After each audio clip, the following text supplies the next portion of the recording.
Pelajaran ekonomi bab 2 permintaan dan penawaran part 4. Oke, yang ketiga ada surplus produsen dan konsumen. Jadi surplus itu apa sih? Surplus itu adalah kelebihan atau sisa dari yang dibutuhkan atau direncanakan untuk digunakan. Nah, maksudnya itu apa? Misalnya di sini di surplus itu ada dua macam surplus, yaitu surplus konsumen dan surplus produsen. Surplus konsumen itu adalah surplus konsumen itu berada di atas titik keseimbangan. Nah, ini kan ada garis kurva penawaran demand. Di sini ada supply, garis supply. Nah, titik keseimbangan itu di tengah-tengahnya. PE dan PE. Nah, ini ada titik keseimbangan atau E. Nah, di sini ditulis surplus konsumen berada di atas titik keseimbangan. Berada di atas titik keseimbangan. Nah, berarti di sini ya, di surplus konsumen ini. Titik di atas titik keseimbangan. Menandakan perbedaan antara harga maksimum yang bersedia konsumen bayar dan harga yang sebenarnya mereka bayar untuk barang yang dibeli.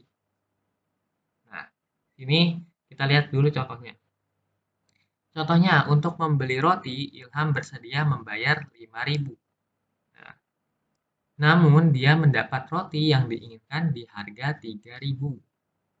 Maka kelebihan harga sebesar 2.000 adalah surplus. Nah, jadi surplus itu adalah kelebihan harga yang sudah kita rencanakan. Misalnya kita mau beli alat elektronik, misalnya mau beli TV. Nah, TV kan kita nggak tahu harganya di satu tempat dan tempat lainnya beda-beda. Nah, misalnya kita bawa uang 5 juta itu maksimal. Nah, ini eh, kita antara harga maksimum. Nah, harga maksimum misalnya kita bawa 5 juta maksimum. Ternyata kita kita dapat TV yang kita mau itu ada di harga 4.500.000. Nah, berarti 4.500.000 itu adalah ini titik keseimbangannya E. Dan 5 juta itu harga maksimumnya berarti ada di sini. Ada di titik sini. Nah, berarti ini 5 juta di sini. Nah, surplusnya berarti antara 5 juta ini titik tertinggi ke titik keseimbangan. Berarti 5 juta ke 4,5 juta.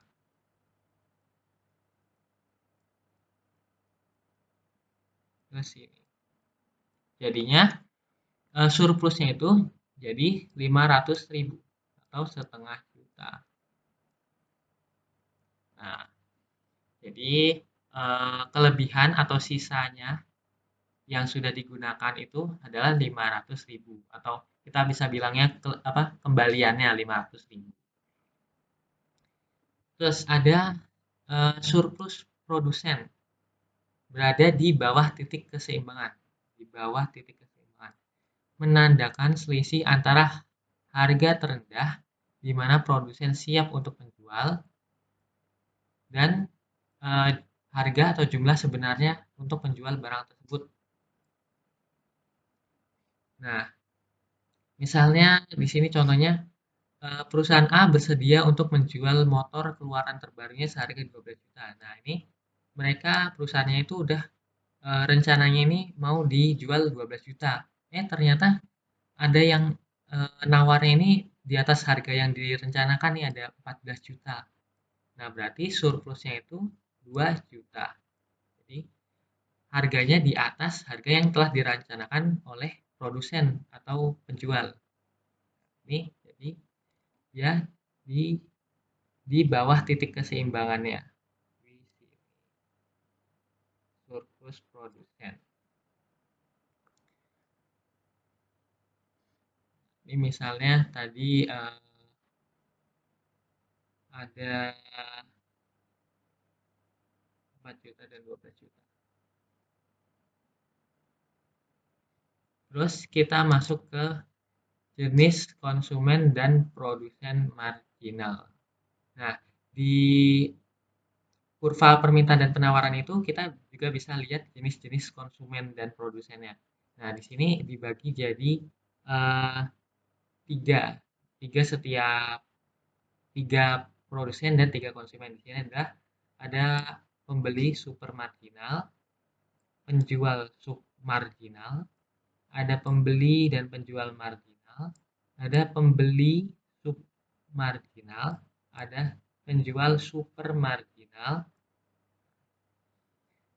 Jadi dibedakan jadi tiga, ada super marginal, ada submarginal, dan marginal. Apa sih bedanya? Nah, ini. Kita masuk ke produsen dulu. Produsen yang pertama ada submarginal. Produsen submarginal kita cari berarti di sini.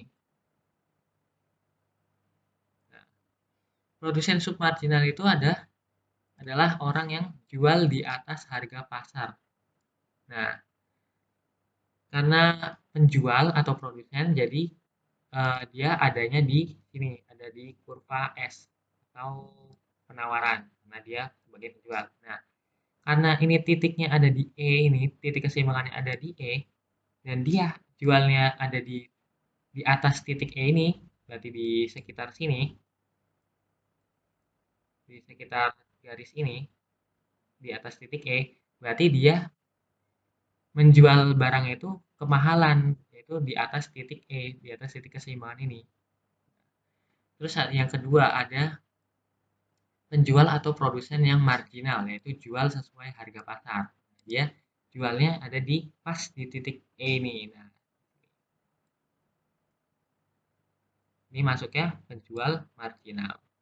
Terus yang ketiga ada super marginal, yaitu jual di bawah harga pasar. Nah, misalnya kalau ada obral di sini, karena dia penjual berarti masuk ke kurva supply. Nah, di sekitar sini, di bawah titik keseimbangan. Terus di sini ada konsumen. Konsumen submarginal, yaitu beli di atas harga pasar atau orang yang royal. Misalnya bisa juga misalnya kasih tip, kasih lebihan ke penjualnya. Nah, itu tempatnya ada di uh, pembeli semua. Nah, berarti di sini.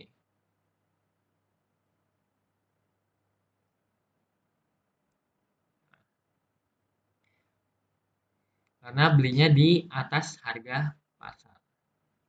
Terus kalau yang marginal, dia beli sesuai harga pasar. Berarti di sini, di tengah, di titik keseimbangan. Terus kalau pembeli super marginal, dia beli di bawah harga pasar. Berarti di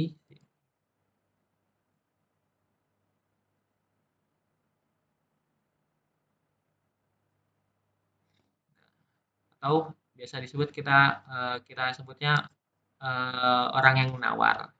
Terus masuk ke pembeli super marginal. Terus yang kelima di sini ada intervensi pasar. Intervensi pasar itu kayak kebijakan pemerintah untuk mengatasi masalah-masalah di pasar. Di sini ada dua, ada floor price dan ada selling price. Nah, yang pertama floor price. Di sini floor price itu adalah kebijakan harga terendah pemerintah untuk menaikkan harga barang di atas titik keseimbangan. Karena harga pasar dianggap sangat rendah dan merugikan produsen. Nah, misalnya di sini titik E-nya, titik keseimbangannya. Di sini Q, di sini P, di sini E. Ini supply berarti penawaran, di sini demand atau permintaan. Nah, floor price itu berarti di atas titik keseimbangan. price floor atau floor price. Nah, kenapa sih harus diadain floor price ini? Nah, ini kebijakan harga terendah pemerintah. Nah, jadi pemerintah itu membuat garis floor price ini untuk menentukan harga terendah dari suatu barang. Nah, misalnya kan ini harga cabai di sini. Misalnya ini 15.000 di sini. Nah, pemerintah itu eh, ada kebijakan nih floor price. Terus dia naikin harga cabai harus minimal misalnya di sini. Misalnya di sini 25.000. Nah, jadi titik keseimbangannya tadinya di E, jadi nanti karena ada floor price, nanti bisa di atasnya sini, bisa di atasnya bisa sejajar 25.000 atau di atasnya lagi. Di E-nya bisa di atasnya floor price ini, E-nya atau titik keseimbangannya. Nah, itu tujuannya apa? Tujuannya biar harganya nggak terlalu rendah dan tidak merugikan produsen. Nah, tetapi ada akibatnya nih. Akibatnya dapat membuat kondisi kelebihan penawaran. Penawarannya itu jadi berlebihan karena penjual tuh eh, menyetok banyak jadinya. Terus karena harganya naik, jadi permintaannya berkurang. Jadinya eh, stoknya berlebihan dan tidak ada yang membeli. Itu karena ada floor price. Terus yang kedua ada ceiling price. Jadi ceiling price ini ketentuan harga tertinggi pemerintah untuk menurunkan harga barang di bawah titik keseimbangan. Jadi ini kebalikannya dari floor price, ceiling price itu ada di bawah titik keseimbangan. Nah, yang misalnya tadi cabai 15.000 itu termasuk kemahalan, jadi pemerintah nurunin harganya. Maksudnya bikin kebijakan yang menentukan harga maksimal dari cabai, misalnya jadi 10.000 di sini. Nah, misalnya contoh lain di obat. Obat kan biasanya ada head atau harga eceran tertinggi. Nah, itu termasuk dari contoh ceiling price. Pemerintah membuat kebijakan harga tertinggi suatu barang. Biar harganya itu turun dari misalnya ini 15.000 jadi 10.000 ke bawah. Jadi titik titik keseimbangannya nanti turun. Nah, tapi ada akibatnya juga nih. Akibatnya kebalikannya, yaitu kondisi kelebihan permintaan atau excess demand. Jadi permintaan karena harganya turun, permintaannya naik dan penawarannya turun. Jadi barangnya jadi langka.